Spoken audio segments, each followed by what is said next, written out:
I'm his red.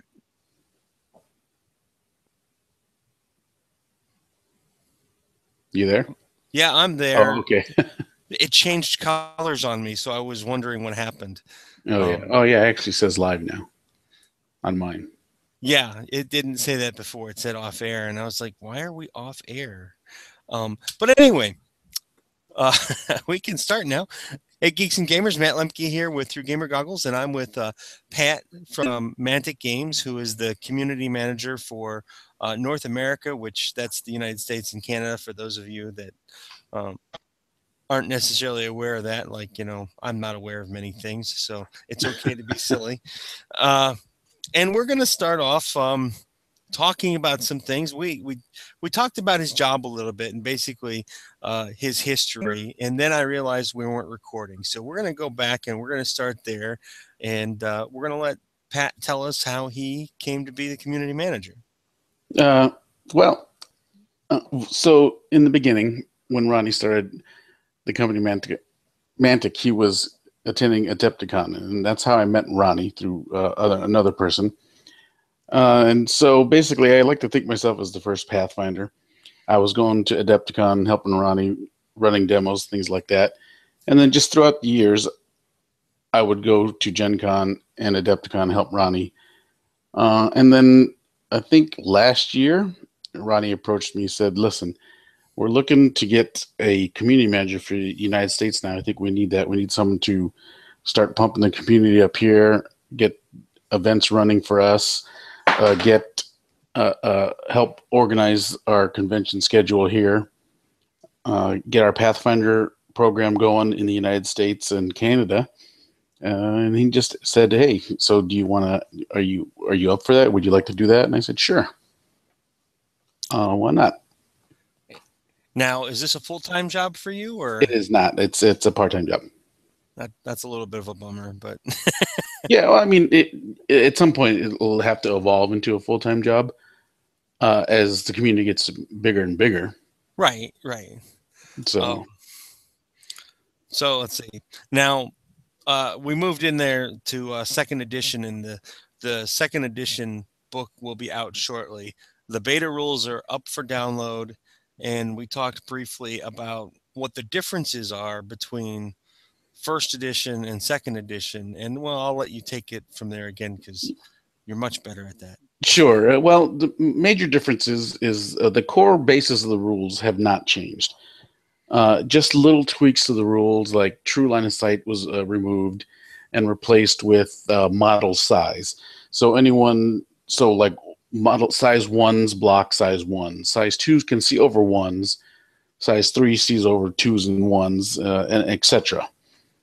Other things that have been changed a bit. It's basically all. About say about 75% of most of the changes now are all have anything to do with the army lists. War machines have been kind of brought reeled in, I guess, because one of the biggest complaints, two of the biggest complaints, was line of sight and how overwhelming war machines are and can take over the game. So, Ronnie and Alessio and the rules committee revisited it, changed it all around. We got some new lists. Some troops have been dropped in points. Some stats have changed. And for the most part, listening to the community and looking at all the forums and the Facebook pages, it's just I feel like everyone is quite happy with the way the rules have evolved from 4 or 5 years ago to where we are now. Yep.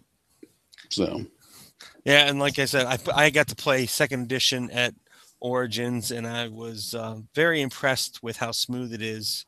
Um, uh, it convinced me. I'm very happy with the speed of the game. The fact that yeah, it's a fast-paced game uh, means a guy like me who owns lots of miniatures can use them. And the other thing that I found appealing is that they're coming out with.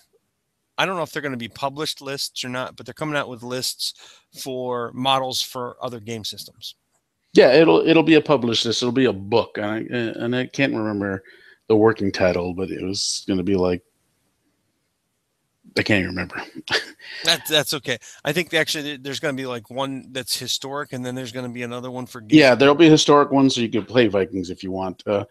I mean, as it is right now, there are quite a few historical groups I've seen that actually use the Kings of War rule set for the historical games now, because of the quickness of the game.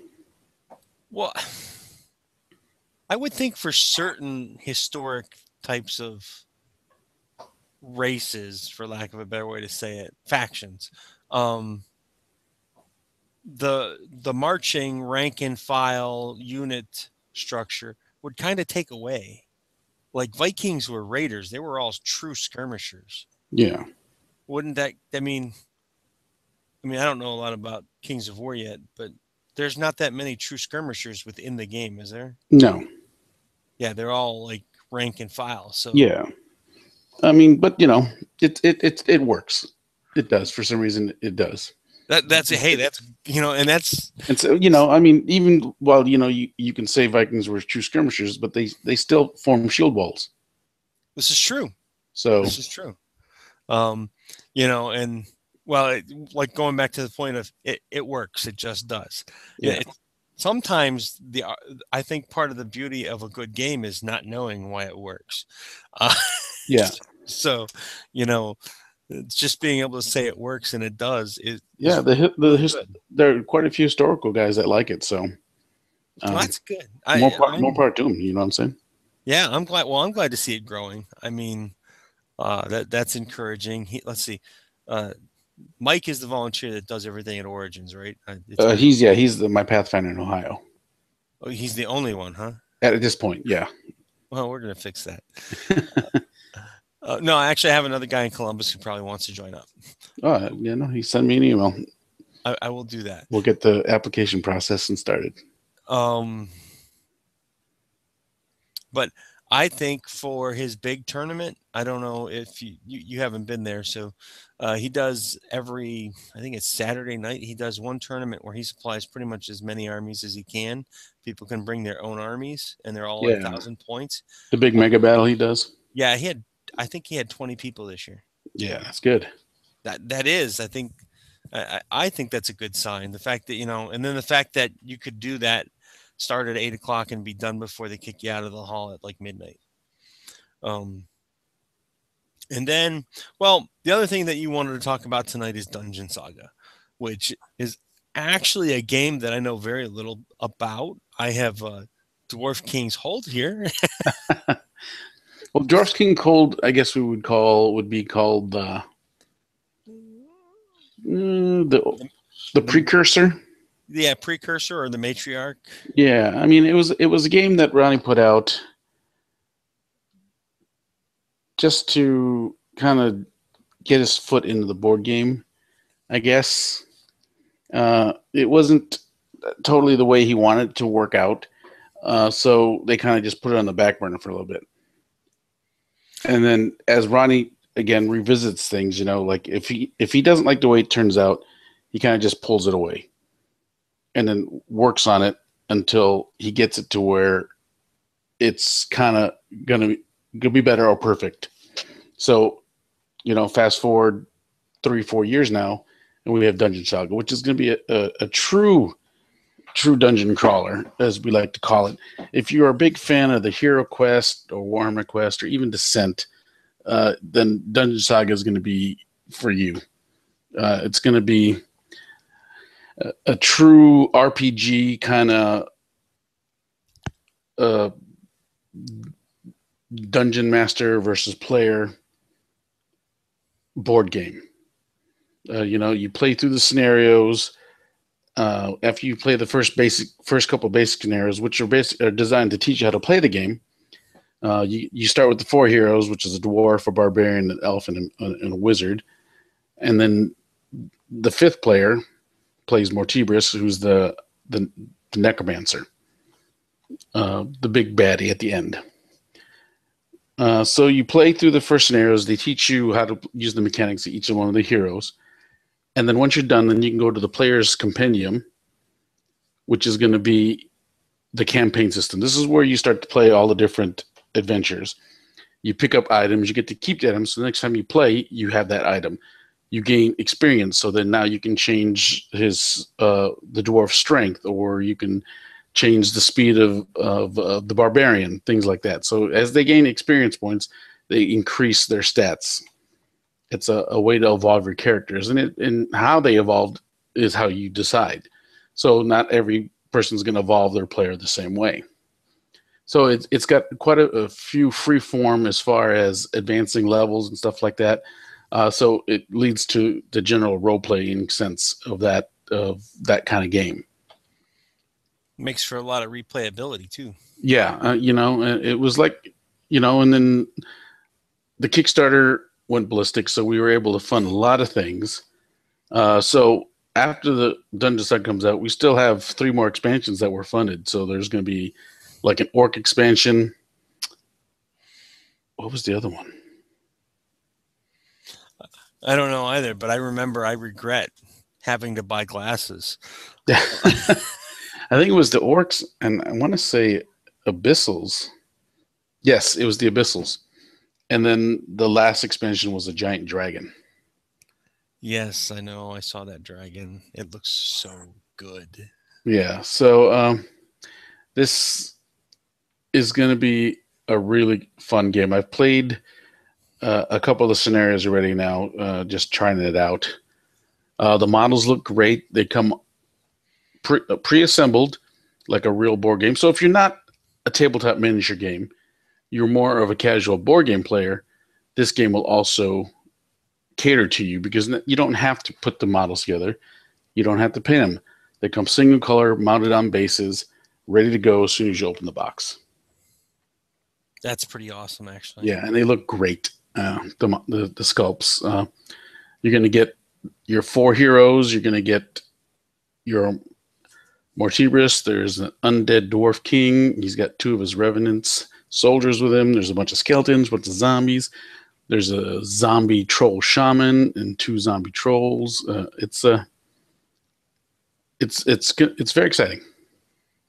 And if you bought into the Kickstarter, you're getting a real deal. Yeah, if you just got the $100 buy-in, you're getting all that stuff. Yeah, it's just I love miniature games on Kickstarter, especially the ones that explode. Yeah. It's just like, whoa, I get 200 minis for 50 cents a piece. Yeah, definitely. And you're going to get great tile system. They're going to be real great, high quality card stock. They're clips, so you can clip them together so they don't, when someone bumps the table, then your whole dungeon doesn't come apart. Yeah, that's always a drawback. So it's going to be very nice and stable. So it's going to be a good game. And if you haven't seen the box, the box looks awesome. It's set up to look like a giant tomb. So when you see it at your game store, you're going to see it stacked on shelves, so it looks like a bookcase. When you play your game at home, you pull your tomb off the shelf and you open it like a book, and there's your game. Oh wow! No, I haven't seen that yet. I thought I had, but no, I don't think I have. Yeah, if you go to the Mantic Facebook page, you'll see all the models. You'll see all how it looks. It's a fantastic looking box, and and I'm very excited the way this thing looks. Well, that's part of why I like Mantic stuff. Their models are affordable, and at the same time they look good. And like some of the models, I just think can't be beat. I am a super huge fan of the ghouls. Yes, the ghouls are rock. Yeah, the Mantic ghouls are just like, that's what a ghoul should be to me. I'm a big fan of the ogres. I like ogres because they look like ogres. Yes. Oh. So, yeah, I can't wait for the Forces of Nature models to come out. I'm waiting for those naiads and those tree folk and the salamanders. They look great. Yeah, I'm drooling already again. Which I guess that brings us to talking a little bit about Gen Con. You're going to be at booth 1637. 1637. Yep, basically right across from the Asmodee guys. Oh, wow, you'll be easy to find. Yeah. You were pretty easy to find last year too. Yeah, we'll have a much bigger booth than I think our booth size is double this year. That's good because you were always busy and it was really hard to get in to say anything. Yeah. Because you were just swamped, and that's awesome. Yeah. Actually, I mean, you know, So we'll have a much bigger space. We're going to have dedicated mini demos to go along with our full blown demos events. I guess we'll just talk Gen Con events. And so at Gen Con, all the game systems, ticketed events, you can play an hour-long full-blown demo. So this is the hour-long demos. You just come, everything's provided for you, and you learn the game for real.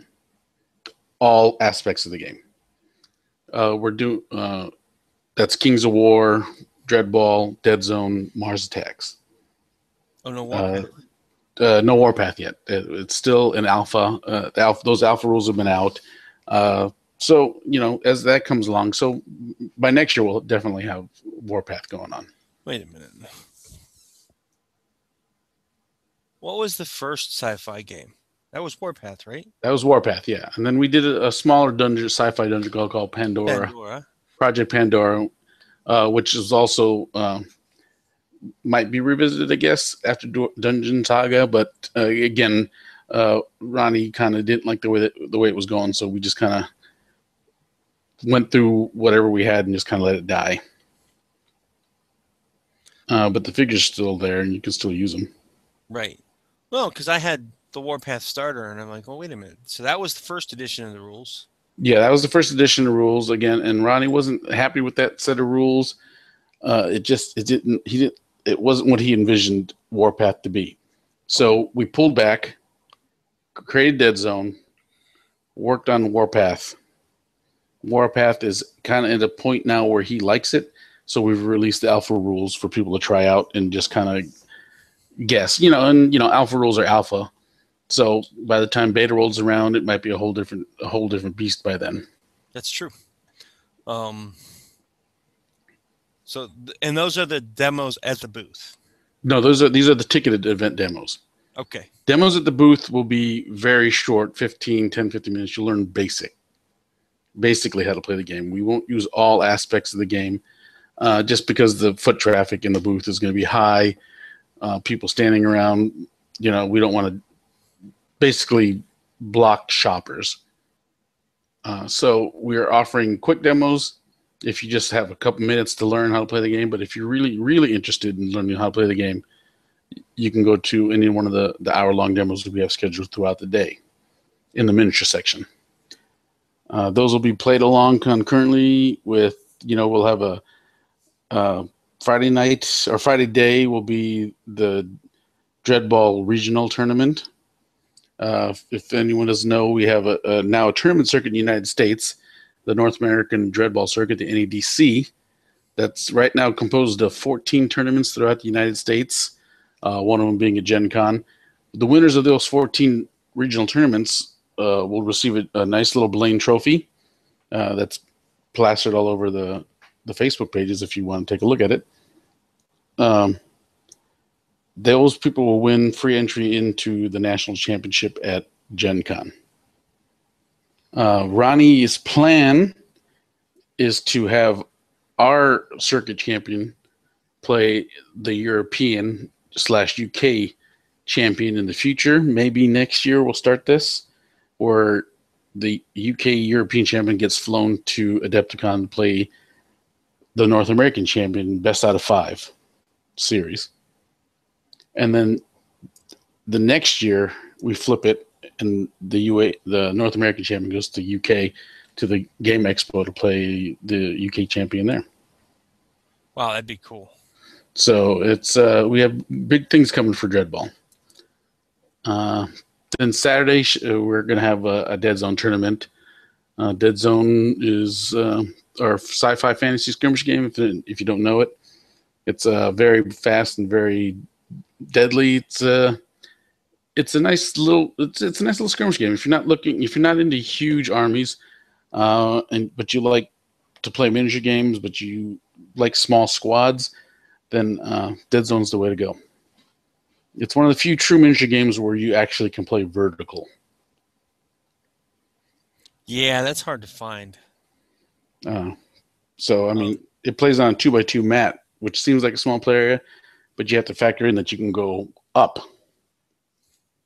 Like I've seen guys play on like maybe 8 to 10 levels worth of buildings. Oh wow, that's a lot. Yeah, so it's big. It looks like tenement fighting, like Block Wars from Judge Dredd. Oh yeah, okay. Yeah, I mean, I've seen the terrain, and the terrain's phenomenal. Yes. And then the only other thing that you really have left is the Clash of Kings event. Yeah, that's Saturday night. My card is running that. Again, the Clash of Kings, the winners of the Clash of Kings will play get the free admittance into the Clash of King Championship final at Adepticon in March. Those are all ticket events, so you just go to Gen Con, you sign up, you pay your fee, bring your ticket in, play your army, maybe win the championship. Maybe. I would have. How many seats are in like the Clash of Kings event? I think 20. I know there's a few open still. I was gonna say it's probably sold out, but yeah, there's a few open. It's not a lot. I know the Dreadball one is sold out, but if you are really wanting to play, bring some generic tickets. Come to the play area, and Mike Muller, my Pathfinder who's running the Dreadball tournament, will get you a spot. We'll make some room. That's good. I always like doing that. So, I run a lot of events, and I always hated turning people away. Yeah. I mean, the nature of the beast is that you have to put a max player when you sign events up at Gen Con. So, sometimes you don't want to shoot too high. You want to shoot too low. So you try to find the middle, and sometimes the middle is too low. Sometimes. So. Aside from the second edition rule book at Gen Con, is there anything else going to be new? We'll have Dungeon Saga there. You'll see the figs, you'll see the tiles. Saturday night, we're having a Mantic open night at Gen Con. That'll be at the Colts Grill from 8 to around 11, maybe a little after. Come by. We'll have Kings of War version 2 demos going on. We'll come learn how to play Dungeon Saga. We'll have some Deadzone going on. Maybe even Deadzone version 2. Very nice. Yeah, we'll have some Deadzone zombie scenario, Mars Attacks, and some Dreadball games. Maybe some Dreadball Extreme. Mars Attacks. I'm actually dying to play that. I haven't looked at it yet. Yeah, this month, World War Invasion comes out. So it gives you more scenarios. And then if you're looking to play create your own scenario, create your own army for Mars Attacks. Because as it sits right now, Mars Attacks is a scenario game. So the scenario's written and the forces are set. World War Invasion allows you to write your own scenario, create your own force. So we've assigned point values now to the models. So you can say, all right, we'll do like hold the middle or invade the White House. We'll play 100 points aside. So it becomes more of a miniature war game than as opposed to a board game. Okay, that's cool. Yeah, I like that. I like that a lot. I mean, I prefer the written scenarios. The forces are set. Some people like to build their own forces, but for myself, if I'm going to go that route, I'm going to play Deadzone. Okay, I can see that. Yeah, it's like me with certain other games. I play a lot of Magic Gathering. I was a Magic judge for a long time, so I don't necessarily like miniature games where I need to know everything about everything that's possibly going to happen. I can see the same with building forces. That's fair. Mars Attacks. I love the board gaminess of it. I love the campiness of it. So and the more ridiculous you make the scenarios, in the Mars Attacks universe, the more it appeals to me. I bet it's really good with some beer and peanuts. Yeah, it's awesome. I bet. Anything else going on at Gen Con? So we got Mantic Night. Oh, yeah. If so, one of the show specials I know that we're going to be running is if you come to the booth and you want to get in Dungeon Saga, if you pre-order the Dungeon Saga box, you will be able to walk away with a Legendary Mortibris figure. We'll have a bunch of those in metal at the booth for you to grab. I mean, it's basically it's what the Kickstarters get. They're going to be getting that figure anyways for the pledge level. So up until pre-orders are done, that's the only time you'll be able to get that figure. And that's when do the pre-orders end? Probably before Gen Con, I would imagine. No, it'll end at Gen Con. Okay. So yeah, so Gen Con will be the last time to be able to get your pre-orders in.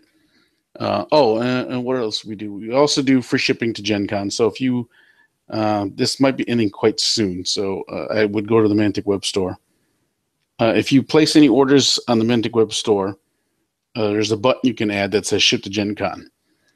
So you buy your order, click ship to Gen Con, it gets shipped to Gen Con for free. You come by, show us your receipt, and you can get your order. Wow, that's pretty cool. That's really cool, actually. Yeah, so it's just one of the things we like to do for our customers. No, it's a lot of great customer service ideas, and more this society is a customer service society every day. Yes, yeah. So it's going to be a good Gen Con, and I can't wait to see all the old people and some new people. Well, I'm excited. I am now adding Colts Grill Mantic Night to my list of things. Yeah, it's going to be good. Come by, have some beer with Ronnie, have some beer with myself, have some beer with Joe Neat, Johnny P, who does the Mantic Radio or Mantic North America podcast with me. He'll be there. Yeah. Play some games, have some beer, film some videos, have a burger, film some demos. Yeah, so it'll be a fun time. Yeah, it'll be a good time, actually. I like that idea a lot. I'll get everybody in the same place, get to do some good stuff. I like that. That's a plan. Yeah, you buy Ronnie a beer, who knows what kind of secrets he'll let slip out. I'll buy him a good beer. Wait, we don't have many of those in the States. So, maybe, do they have some beer on cask at Colts Grill? That I don't know. If they do, he might like that. No. Maybe. We'll find out. There you go. Anyway, anything else? I'm actually really excited. I didn't realize that you ran that many events at Gen Con, or is this a big step up from last year? No, it's roughly around the same that we did last year. I didn't realize. Probably because I'm always running around. Yeah, no, we have our con presence again is getting bigger and bigger. We run the same amount of events at Adepticon. I'm trying to expand our local cons to our list. Like I was out in February. I was out in LA for OrcCon. We ran a few events there. I'm hoping as we do more and more of these other cons, like in the West Coast, where we don't have a huge presence because we're kind of stuck in the middle here as far as Mantic is concerned. And we're looking to try and break out of the Midwest. I can see how. Yeah, I could definitely see how you would want to do that. Yeah. So I'm trying to go to other cons. Is one of my things. So if anyone knows a nice con, shoot me an email at communitypat@manticgames.com. Did you mention TempleCon? That's the one in Boston, right? Yeah, that's right. Ross drives all the way up into Boston and does that. Yeah, I looked into it. I think it clashes with one other event that we do. Yeah, there's a couple. They're on the top of my head. And actually, I'll send you a link. There's a link of it's on Wikipedia. Game conventions in the United States. Okay. It's not always accurate and up to date because it's Wikipedia. Yeah. but it's a pretty comprehensive list of things that have existed. Yeah. Well, my basic goal is to try and get it by the middle of 2016 is to get a new con in the West Coast, the South, and the East Coast, maybe even the Northwest or Northeast. Okay. So, and that's an official Mantic presence, of course. Yeah, that's we would have a booth there. Yeah, the Pathfinders can do it on their own. Myself will be there. So, and then I would have Pathfinder help there. So, things like that. Oh, actually, I have a link to that list on my webpage. Is it the Game Convention Central? It's this list right here. I just put it in the little text box. But I think, unless you have a brainstorm real quick on anything that you want to add, I think we pretty much covered everything we were going to talk about. Yeah. So, just come to Gen Con. A lot of things happening. Yeah, there's certainly a lot happening at Gen Con for you guys this year. Come get your Queens of War book early. If you're a Kickstarter, come pre-order Dungeon Saga and actually walk away with the Legendary Mortibris model. Come learn how to play Dungeon Saga. Come learn how to play Kings of War version 2, Deadzone, Dreadball. Talk to Ronnie. We're having a guy putting together Battlezone terrain, so if you have any questions on how to do that, come by the booth. We're gonna have a big booth. Probably 20 by 20 or something like that. It is 20 by 20, actually. Yeah, 1637 is the booth number, right across from Asmodee booth. Sign up for your tournaments if you want. Dreadball's sold out. Kings of War is almost sold out. And then there's all the demos. Is Ronnie coming in on Thursday this year? No, he'll be there Wednesday. Oh, cool. Because last year I think he came in Thursday or Friday. Yeah, he had a bunch of trips to LA that he had to do. This year he will be here, and I think he's going to do those trips afterwards. I think that's a good choice for him. Yeah. Well, everybody wants to see Ronnie. I mean, Yeah. But okay, well, thank you for your time. Well, Matt, thank you for having me. Yeah, and this will be up probably in the next 24 to 48 hours on the blog and on Facebook. I'll send you links. Yeah, just send me the links and I'll put them on the Facebook pages. All right. Link them with the Facebook pages. I thank you, and I will see everyone at Gen Con. All right, Matt.